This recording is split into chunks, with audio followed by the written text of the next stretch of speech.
Oke, untuk soal nomor 2, yang pertama ini ada spektrum dari IR. Nah, dari spektrum IR apa informasi yang kita dapat? Nah, di sini kita lihat di sini ada gugus karbonil, di sini juga ada gugus karbonil. Yang artinya di sini ada 2 gugus karbonil. Nah, informasi yang kita dapat ada 2 gugus karbonil. Selanjutnya informasi apa aja lagi ya, Gi? Informasi apa lagi? Nah, di sini ada muncul puncak pada 1200. Nah, sebagai catatan untuk teman-teman, itu kalau ada muncul 2 buah puncak yang tajam dengan ketajaman itu sama antara 1200 dan 1700. Di sini kebetulan munculnya di 1766, itu berarti adanya gugus ester. Nah, dari 2 gugus karbonil yang muncul itu salah satunya itu adalah gugus ester. Nah, dan satu lagi adalah gugus karbonil yang belum kita ketahui.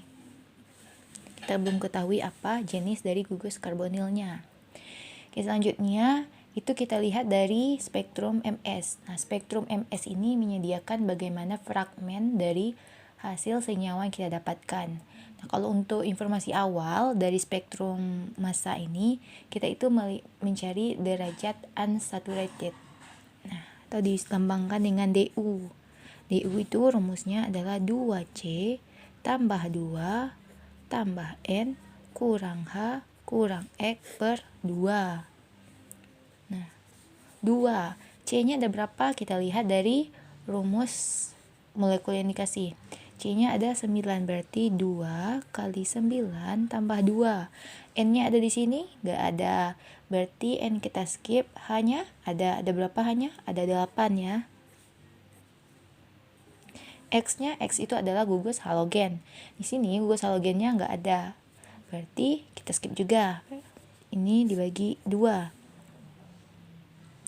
Nah, di sini kita jumlahkan itu 2 kali 9, 18 tambah 2, 20 kurang 8, 12 bagi 2, 6. Nah, artinya di sini yang tidak jenuh itu akan dihasilkan ada 6 buah ikatan yang tidak jenuh yang akan dihasilkan nanti. Oke, selanjutnya itu kita baca dari spektrum dari CNMR. Dari spektrum CNMR apa aja info yang kita dapat? Nah, kita tahu CNMR itu adalah dia mengidentifikasi dari atom C dari senyawa. Nah, kita ketahui di sini atom C dari senyawanya itu ada 9 buah. Nah, kita lihat di sini yang muncul itu ada berapa buah? 1, ini pelarut enggak kita hitung. 2, 3, 4, 5, 6, 7. Hanya ada 7 buah lingkungan kimia dari atom C yang muncul. Artinya apa? Nih, dari C9H8O4 yang muncul berarti hanya 7 karbon, artinya ada 2 buah karbon yang memiliki lingkungan kimia yang sama. Karena dia memiliki lingkungan kimia sama, sehingga dia muncul pada puncak yang sama. Nah, di sini kita mengidentifikasi bahwa pada spektrum 120 itu sampai 140, nah itu tuh adalah untuk atom C pada benzen. Nah, kita ketahui di sini pada atom C benzen dia itu memiliki 3 buah lingkungan kimia. Nah, 3 buah lingkungan kimia itu benzennya itu. Nah, di sini kita lihat dari nilai DEPT. Nah, kalau dia itu arahnya ke atas, berarti dia itu antara CH3 dan CH. Nah, kalau pada benzen itu kan nggak mungkin kan CH3. Gimana juga CH3. Paling mentoknya itu kalau benzen itu adalah CH2. Berarti kalau antara milih CH3 dan CH, berarti pada benzen itu terdapat gugus CH. Nah, ini tandanya. Berarti CH artinya pada benzen itu terdapat rangkap. Oke. Nah, itu informasi awal yang kita ketahui. Lalu kita baca pada benzen di HNMR. Kita fokus dulu pada benzennya aja dulu biar gampang memahami. Nah, pada HNMR itu benzen itu muncul antara 6 itu sampai 8. Nah, di sini benzen yang muncul itu pada HNMR itu artinya jumlah H yang terikat pada benzen. Artinya dia itu hanya menghasilkan puncak atom H.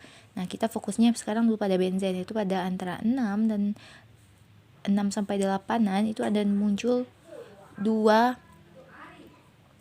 buah puncak atom H. Dua buah puncak atom H ini artinya pada benzen itu hanya ada dua lingkungan kimia atom H. Artinya di sini kalau kita mau menggambarkan yang puncak atom H itu gimana? Dia itu pada dua lingkungan kimia, berarti di sini satu, sini satu, sini satu, ini sini satu. Lingkungan kimia ini dengan ini sama, ini dengan ini sama. Artinya ini yang dimaksud dengan dua lingkungan kimia. Nah, oke, selanjutnya dari CNMR kita udah dari benzen kita udah tahu apa. Selanjut kita ketahui apa di benzen itu hanya terdapat dua lingkungan kimia untuk atom untuk proton. Artinya di sini tidak terikat dengan H, atau artinya di sini terikat dengan gugus lain. Kita belum tahu itu apa. Nah, di sini juga terikat pada gugus yang lain. Oke. Selanjutnya di sini pada pergeseran kimia itu 10 sampai 11. Nah, kita ketahui kalau satu-satunya yang pergeserannya antara 10 sampai 11 itu adalah asam karboksilat. Nah, kita ketahui lagi di sini ada gugus asam karboksilat COH. Kita belum tahu dia terikat dengan apa dia di sini. Nah, sekarang kita udah dapatkan beberapa potongan-potongan ya untuk menyusun apa aja nih yang bakalan keluar. Nah, kita ketahui dia ada asam karboksilat, ada benzen. Benzen itu terikat kepada dua buah lingkungan kimia substitusi yang lain. Oke. Selanjutnya kita baca dari spektrum HNMR, ada satu lagi di sini ada singlet antara 2 sampai 3. Ini kemungkinan ini adalah CH3, tapi kita belum tahu CH3-nya itu terikat kepada O atau CH3 itu yang langsung. Tapi kalau CH3 yang kayak langsung itu, yang di ujungnya terikat pada misalkan CH2, nah itu tuh biasanya itu dia itu sekitaran 0 sampai 1 ya, tapi di sini karena munculnya di 2,5, berarti itu tidak mungkin CH3-nya itu terikat kepada CH2. Artinya dia terikat kepada gugus yang keelektronegatifannya itu cukup besar ya untuk menarik proton, untuk menarik elektronnya sehingga dia menjadi kurang terlindungi. Oke, selanjutnya kita baca dari spektrum CNMR-nya. Dari spektrum CNMR itu di sini kita tahu juga di sini ada CH3 karena di sini yaitu antara CH3 atau CH, berarti di sini adalah CH3. Ini udah kita tahu, berarti ada 1 2 3 4, ada 4 spektrum lagi yang masih kita ragukan. Nah, karena kita ketahui dari 120 sampai 140 tadi benzen, nah ini adalah kemungkinan C dari benzen yang yang terikat kepada gugus kimia yang keelektronegatifannya itu lebih kurang dibandingkan dengan yang satunya lagi. Berarti ini yang terikat kepada keelektronegatifannya kurang, ini yang salah satunya aja ya antara satu ini. Nah, ini benzen, ini C benzen, kita ketahui ini C benzen, ini C benzen. Nah, selanjutnya ini ada 3 buah lagi yang belum kita ketahui. Itu pada 160 sampai berapa nih ya, 70, 80 sampai 180 ya. Nah, biasanya itu kalau yang dari 160 sampai 170 itu adalah asam karboksilat COOH. Nah, tetapi di sini yang pada 160 artinya ada 2. Artinya apa? Nah, dan ya maksudnya itu dari 160 sampai dengan 180 itu ada dua kemungkinan antara asam karboksilat dan satu lagi itu adalah ester. Nah, kita tahu salah satu gugusnya itu adalah ester. Nah, kita juga ketahui bahwa di itu ada muncul dua buah puncak. Kalau puncaknya asam karboksilat itu adalah lebih besar dibandingkan dengan puncak dari ester. Nah, berarti ini adalah puncak dari asam karboksilat. Nah, berarti ini puncak untuk ester. Kalau di mana taunya puncak-puncak ini ada di tabel untuk menunjukkan puncak-puncak apa aja yang muncul. Nah, sekarang kita udah punya beberapa informasi. Nah, dari informasi ini kita ketahui ada satu CH3, ada benzen yang terikat pada dua lingkungan kimia yang sama dan satu lingkungan kimia yang berbeda. Ini salah satunya itu terikat kepada C, di mana C benzen itu terikat pada gugus yang cukup elektronegatifnya kuat, itu hampir mendekati ester. Nah, juga ada untuk ester dan asam karboksilat. Nah, untuk sekedar info, kalau ester itu pada CNMR dia itu muncul pada 165 sampai 175. Kalau asam karboksilat itu akan muncul pada 175 sampai 185. Berarti ini adalah asam karboksilat, ini adalah ester. Kenapa kita tahu ini adalah asam karboksilat? Nah, kita tahu yang dari proton HNMR ada satu gugus asam karboksilat. Nah, dari IR kita tahu ada satu gugus ester. Oke, sekarang tugas kita adalah menggambarkan gimana sih bentuk dari struktur senyawa yang dihasilkan. Oke. Kita tahu ya, yang pertama itu dia itu kan ada benzen dengan dua lingkungan kimia yang sama. Berarti ini dua lingkungan kimia yang sama, berarti ini H, ini H, ini H. Lingkungan kimia. Oke, sebelum kita bicara tentang lingkungan kimia, kita bikin dulu terlebih dahulu apa aja lingkungan kimianya. Oke, selanjutnya dia itu ada ester. O. Dan juga ada asam karboksilat. O.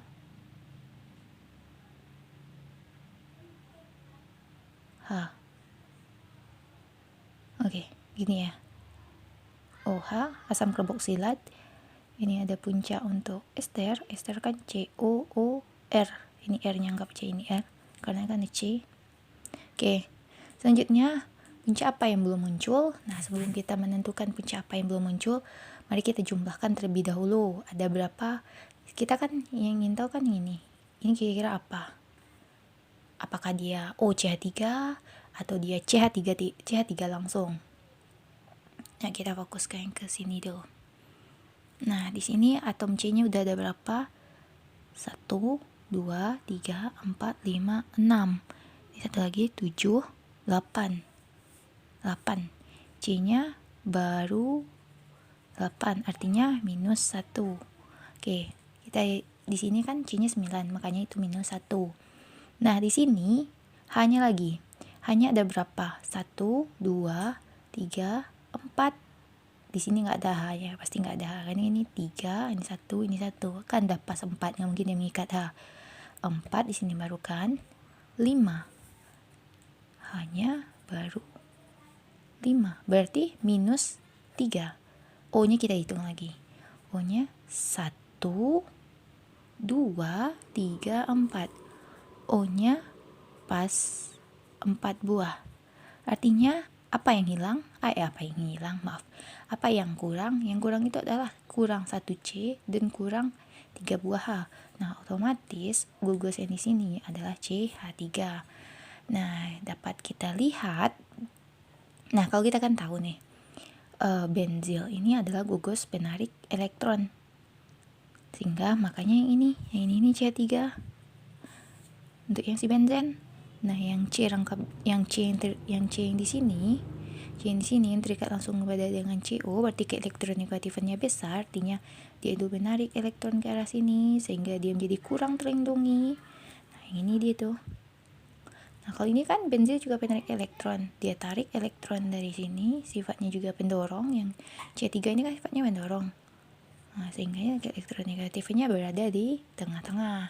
Nah, kita tahu ini adalah struktur senyawa yang dihasilkan.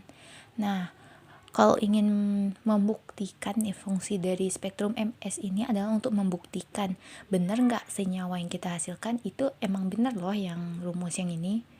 Nah, kalau aku sih mau lihat satu aja ya, satu spektrum itu pada 138 ke 121. 138 dikurang 121, 17. Artinya ada sebuah molekul yang dilepas itu dengan MR 17 itu kira-kira 16O ya, H1 berarti yang dari sini ke sini itu lepas 17. Nah 17 itu adalah OH, artinya yang molekul yang ini dipecah. Aku hanya membuktikan satu dari fragmen aja ya. Berarti udah terjawab soal nomor 2.